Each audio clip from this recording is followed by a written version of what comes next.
हम हई प्रभु के चेला यीशु जी हमार हवे।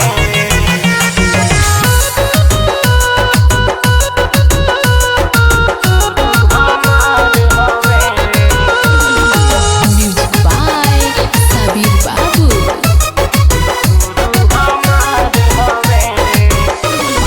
हरदम करे ले रक्षा जिनकर महिमा अपरम पार हवे।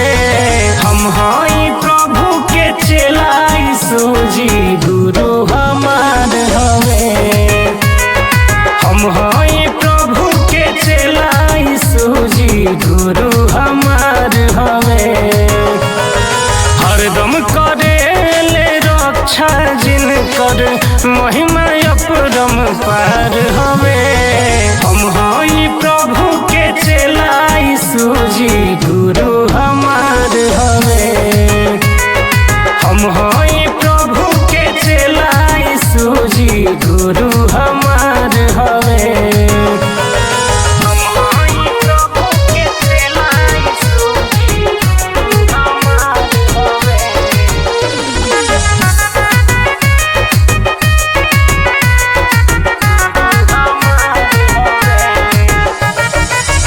तन बदलल मन बदलल बदलल ना धर्म हो।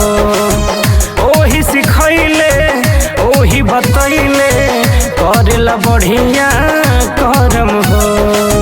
करेला बढ़िया करम हो। तन बदलल मन बदलल बदलल ना धर्म हो। ओही सिखैले ओही बतैले करेला बढ़िया करम हो।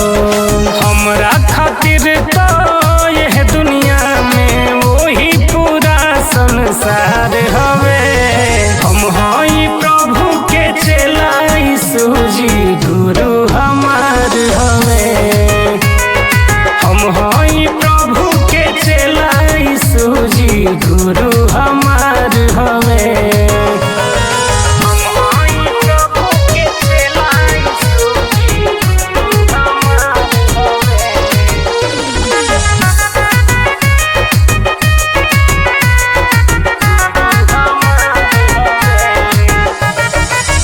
आस बाटे पास रहब जबले सीना में ई सांस बा।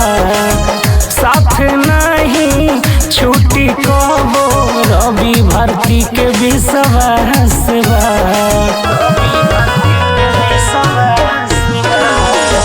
आस बाटे पास रहब जबले सीना में ई सांस बा।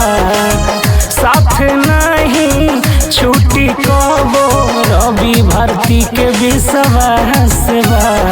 जिनकर दिल में सबका के खातिर एक समान ही प्यार हवे। हम हई प्रभु के चेला यीशु जी गुरु हमार हवे। हम हई प्रभु के चेला यीशु जी गुरु हमार हवे। हरदम करे ले रक्षा जिनकर महिमा अपरम पार हवे। हम हई प्रभु के चेला यीशु जी गुरु हमार हवे।